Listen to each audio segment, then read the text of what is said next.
বোনের বউ হতে যাচ্ছি, তো রেডি হয়ে গেছি, বাড়ি থেকে দেখাতে পারিনি। তো চলো নিজে বাস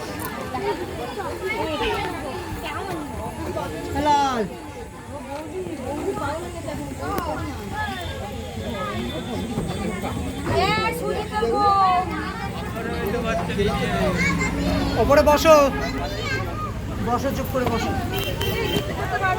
ও বাবা,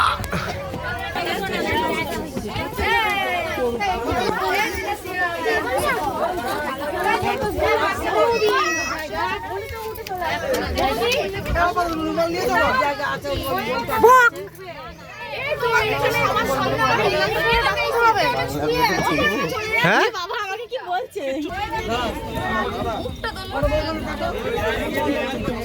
বলো, মানু এখন ঘুমিয়ে পড়েছে। বাবা গো, গোবর গোবর গন্ধ বেরোচ্ছে। এই তো কি রুন মা, জামা করে না, জামা করে